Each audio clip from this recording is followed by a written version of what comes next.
안녕하세요, 백다마TV입니다. 삼성전자가 다시 5층에 진입을 했어요.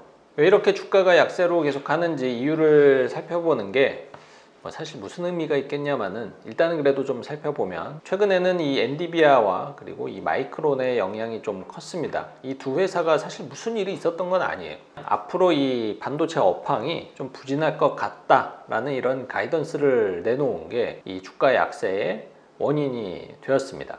생각해보면 참 어이없는 일이기는 하죠. 그냥 장기적인 전망을 얘기를 했을 뿐인데 주가가 내려앉으니까, 물론 이제 해당 기업들이 앞으로 시장이 안 좋을 것 같다 이런 멘트를 하니까 주가가 좋을 수도 없겠습니다만은, 어찌됐든 투자자 입장에서는 뭐하러 그딴 소리를 할까라는 좀 아쉬운 생각도 들어요. 그러고 보면 이 주식시장이라는 곳이 참으로 이 비이성적인 곳입니다. 똑같은 재료라고 하더라도 그 시장의 분위기에 따라서 이 재료를 해석하는 게 굉장히 달라지거든요. 물론 주식시장이 굉장히 이성적이다, 그렇다면 사실 이 시장에서 돈 벌 수 있는 사람은 없겠죠. 그렇기 때문에 앞으로도 이 주식시장은 비이성적인 곳이어야만 하고, 그래야만이 이 이성적인 투자자들은 돈을 벌 수가 있습니다. 그럼 우리는 앞으로 투자를 하면서 각종 뉴스와 어떤 재료들이 나왔을 때 어떻게 좀 이성적으로 판단을 할 수가 있을 것인가? 일단 이번 반도체 관련 이슈 역시 뭔가 정확한 팩트가 있는 것은 아니었고 우려스러운 전망만이 있었을 뿐이었는데, 이 재료를 한번 이성적으로 좀 판단을 해보죠. 엔비디아는 일단 앞으로 이 게임 시장의 수요가 좀 줄어들면서 반도체 수요도 같이 많이 줄어들 것 같다라고 예상을 했어요. 근데 저는 이 엔비디아가 이야기하는 이 게임 수요는 사실 그렇게 크게 걱정이 되지는 않고, 사실 엔비디아 입장에서는 게임 수요는 그렇게 큰 문제가 아니고 가상화폐, 이 채굴 수요가 줄어드는 게 더 큰 원인이지 않나 라는 게 저의 판단입니다. 많은 분들이 아시겠지만은 최근 2-3년가량 다시 가상화폐 수요가 정말 커졌고, 그로 인해서 채굴 수요도 굉장히 커졌거든요. 그 과정에서 이 그래픽 카드가 진짜 천정부지로 가격이 올랐죠. 하지만 이 미국의 유동성 축소 움직임이 시작이 되면서 가상화폐 시장이 이제 폭락을 하기 시작을 했고, 그로 인해서 가상화폐 채굴 수요가 이제 급격히 줄어들었을 것으로 예상이 됩니다.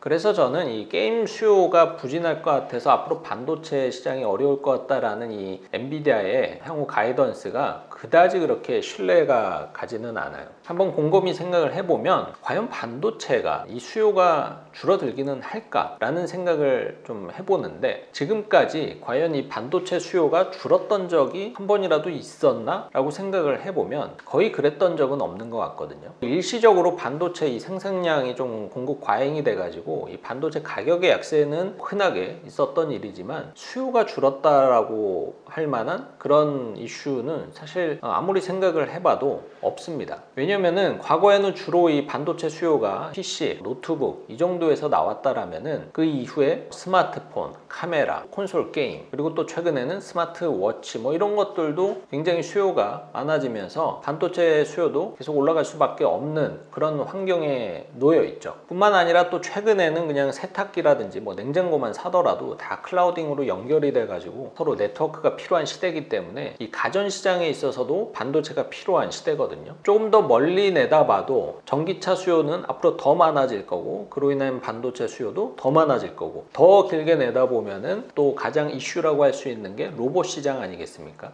최근에도 좀 규모가 있는 식당에 가보면은 이 서빙 로봇이 굉장히 많아요. 그리고 그 전에 이 키오스크도 굉장히 대중화가 되고 있고, 또 앞으로는 이 스마트 안경이라든지 옷에도 반도체가 들어가는 시대가 오지 않을까 생각이 드는데, 그렇다라면 결국 이 반도체 수요가 줄어들 것이다라고 예상을 하는 것은 너무 지나친 걱정이 아닌가라는 게 저의 생각입니다. 물론 반도체 영역이 굉장히 다양합니다. 그렇다 하더라도 한 회사가 내년에 부정적인 가이드를 내놨다고 해서 그걸 고스란히 믿고 반도체 수요가 줄어들 거니까는 삼성전자는 이제 안 되겠구나, 이런 어리석은 투자 판단을 하는 것은 결코 좋지 않다라고 봅니다.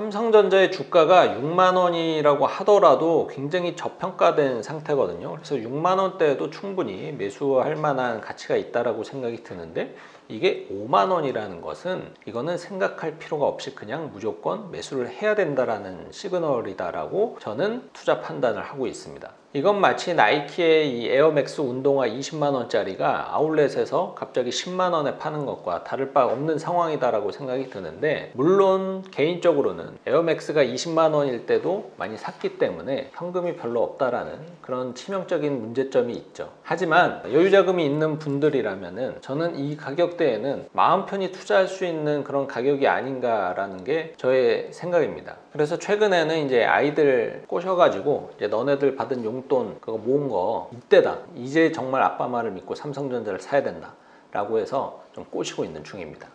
다만 이 투자를 할 때 5만 원대 사가지고 6만 원대 팔고 나올 생각을 갖고 있는 투자자분들이라면은 저는 이 투자자로서의 자세가 굉장히 틀렸다라고 생각이 들기 때문에 그런 분들은 사실은 이 주식시장에 있으면 안 된다라고 생각이 들어요. 왜냐면은 결국엔 돈을 잃을 수밖에 없는 그런 투자 자세를 갖고 있거든요. 주가 전망이라는 게 저는 그렇게 생각을 합니다. 참 의미가 없는 그런 행동이죠. 하지만 이제 미래의 어떤 시나리오를 좀 생각을 해보면서 그 시나리오대로 가는지 혹은 어떤 방향성이 틀리는지는 항상 좀 체크를 해볼 필요는 있어요, 투자자로서. 그래서 향후 주식시장이 어떤 흐름으로 갈지 좀 조심스럽게 저의 판단을 좀 말씀을 드리면은, 일단 차트 자체를 이제 보시면은 2300 정도가 거의 바닥 수준이었다라고 보고 2500까지 꽤 급격하게 올랐어요. 그래서 이 조정에 대한 부담이 상당히 커진 상태라고 볼 수가 있고, 이런 시장은 또 어떤 특징을 갖고 있냐면은 이 조정의 핑계가 필요하기 때문에 이 작은 악재만 나와도 주가는 또 금방 이제 빠지기 마련이죠. 그렇다고 코스피 기준으로 2600, 2700 이렇게 단숨에 달려갈 만한 호재도 사실은 별로 없기는 합니다. 적어도 러시아 전쟁이 종결이 되는 그 정도의 호재가 있지 않는 이상은 주식시장은 앞으로도 상당 기간 동안 좀 지지부진한 흐름으로 가지 않을까 예상이 들고, 그래서 지금 주식시장은 그렇게 재밌는 시장은 아닐 것이다, 당분간은. 그래서 앞으로의 주식시장은 좀 결국 뻔한 스토리로 가지 않을까라는 게 저의 생각인데, 최근처럼 금리 인상에 대한 압박이 조금 약해지면은 이때다 싶어서 주가가 조금 더 상승을 할 거고, 그러다가 또 인플레 아직 안 끝났어, 그럼 금리 인상 계속 하겠구나, 이런 분위기 나오면은 주가는 또 조정이 될 거고, 이런 흐름이 지지부진 이어질 것 같아요.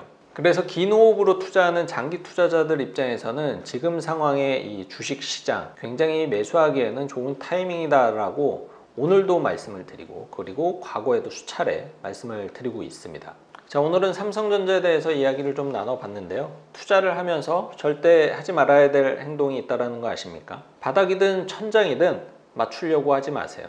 왜냐면은 바닥과 천장은 지나봐야 바닥이었구나, 천장이었구나, 그제서야 알기 때문이죠. 그러니까 이 주식시장에서 돈을 벌고 싶다라면은 조금 더 여유로운 마음으로 오랫동안 투자할 수 있는 여유자금으로 장기 투자하시기 바랍니다.